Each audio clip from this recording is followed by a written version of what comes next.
আফি মাম্মামের birthday ঠিক 25 দিন পরে ছিল মাম্মামের বার্থডে। আই থিঙ্ক আমি ঠিকঠাকই বললাম। তো যাই হোক, সেই বার্থডেতেও আমরা উপস্থিত হয়ে গেছিলাম। আমি আর জুডোবাবু সকাল সকাল না, সন্ধ্যায় উপস্থিত হয়েছিলাম, কারণ জুডোবাবুর স্কুল ছিল। স্কুল করে রেস্ট নিয়ে খাওয়া দাওয়া করে তারপর সন্ধ্যাবেলা এসেছিলাম।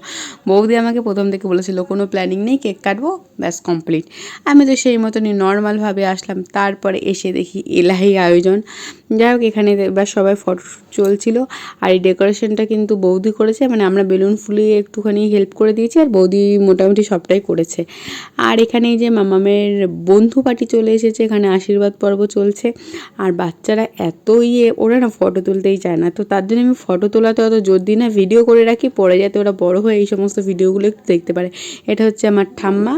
তো ঠাম্মা প্রথমে মামামকে আশীর্বাদ করলো, এবার একে একে সবাই আশীর্বাদ করবে। এই যে মামামের মা বাবা, ইভেন আমিও আশীর্বাদ করেছিলাম, বাট আমার ফোন কেউ ধরেনি। আর যারা আমার ভিডিও করেছিল আমাকে ভিডিও পাঠায়নি। তার মধ্যে একটা হচ্ছে দুষ্টু, তুমি যদি ভিডিও দেখে থাকো, তুমি আমাকে কোনো ভিডিও ফটো পাঠাওনি, সেটাই আমি এখানে কমপ্লেন করছিলাম সবাইকে। যাই হোক, এখানে মোমবাতি লেভানো নিয়ে যুদ্ধ চলছিল, কারণ এটা হচ্ছে ম্যাজিক মোমবাতি, তুমি যত লেভাবে ওটা আবার জ্বলে উঠবে। তো সেটাকে সরিয়ে দেওয়ার পর এখানটায় সুন্দরভাবে কেক কাটিং হচ্ছিলো। আর আমি ভিডিও করবো আর আমার ক্যামেরার সামনে কেউ আসবে না, সেটা হয়। তো দুষ্টুই সেই কাজটা করছিল। তো আজকের ভিডিওটা কেমন লাগলো? আজকের মতন বাই বাই।